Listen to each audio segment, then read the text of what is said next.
Sabe o que os líderes mais respeitados do mundo, desde bilionários até os grandes nomes da internet, têm em comum? Não é só o que eles falam, mas principalmente como eles falam. Existe um método. Eles dominam 5 padrões de comunicação que passam confiança e autoridade de um jeito quase que instantâneo. E é sobre eles que a gente vai falar.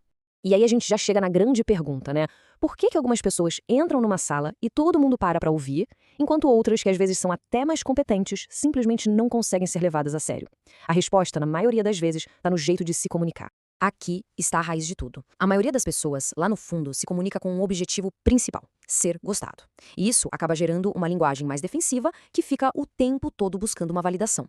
Agora, a comunicação de elite, bom, aí o jogo é outro. O objetivo não é ser gostado, é liderar. A linguagem se torna confiante, o foco é dar uma direção, e o que isso comunica? Autoridade. Então vamos mergulhar nesse erro, que é o que mais sabota a comunicação de muita gente. Essa busca sem fim por validação. Colocar a aceitação dos outros acima da liderança é o que enfraquece a mensagem. Esse comportamento tem até nome: é a validação por terceiros. É aquela crença de que o que se fala só tem valor se todo mundo concordar, se todo mundo aplaudir. Isso é uma armadilha, né? A confiança passa a depender totalmente do que vem de fora, e não de uma convicção que vem de dentro. E a consequência disso é bem direta. Quando se tenta agradar todo mundo, a linguagem fica cheia de hesitações, toda na defensiva, e essa postura, mesmo que a pessoa seja uma especialista no assunto, acaba comunicando uma única coisa: insegurança. Certo. Vamos então para o primeiro padrão para virar esse jogo. A ideia aqui é bem simples: remover toda e qualquer dúvida da linguagem para projetar certeza.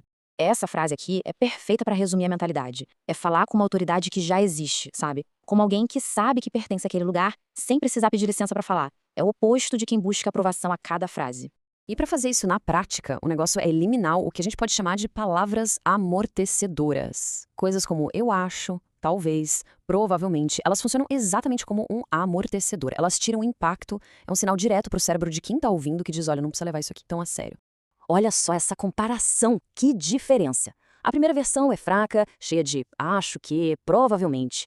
A segunda é direta, é assertiva, é forte. A mensagem no fundo é a mesma, mas o impacto é totalmente outro.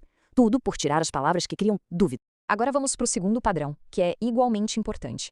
Ele trata do controle emocional e de como ele está diretamente ligado à forma como a autoridade de alguém é percebida. O cérebro humano faz uma associação quase que imediata. Descontrole emocional é igual a insegurança. Não importa se a causa é justa, se a pessoa tem razão, se ela grita, se gesticula demais, se a voz fica muito acelerada, a credibilidade dela, despenca. Para entender isso, tem uma metáfora ótima. Pensa numa cama elástica. Quando alguma coisa cai nela, ela não só absorve o impacto, ela reage de forma exagerada, continua pulando sem parar. Essa é uma resposta reativa, descontrolada. E qual seria a resposta ideal? A de um colchão firme. Ele absorve a pressão com uma reação mínima, na medida certa, e volta para o seu estado normal bem rápido. É uma resposta proporcional, controlada, demonstra total estabilidade. Chegamos ao terceiro padrão, que quebra aquele mito de que, para ter autoridade, é preciso falar muito. Na verdade, na maioria das vezes, é exatamente o contrário. O erro aqui é se tornar o que a gente pode chamar de pessoa ruidosa. Sabe? Aquela pessoa que fala sem parar, que usa 1000 palavras para dizer uma coisa simples, que não tem uma intenção clara. Esse tipo de comunicação não conecta, ele afasta. As pessoas fogem do ruído. O ponto central aqui é esse. Autoridade de verdade vem de falar menos, mas com mais propósito. Vem de ter uma intenção clara, o que mostra respeito não só pelo próprio tempo, mas pelo tempo de todo mundo que está ouvindo. E como se chega lá? Simples, preparação. Antes de uma conversa importante, é preciso pesquisar, estruturar as ideias principais e, o mais importante de tudo, ter um objetivo claro para aquela conversa. Assim, cada palavra vai ter peso e direção.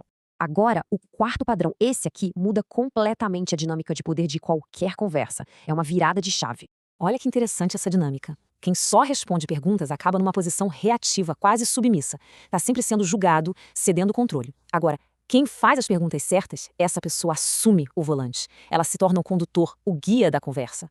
E o grande pulo do gato é este.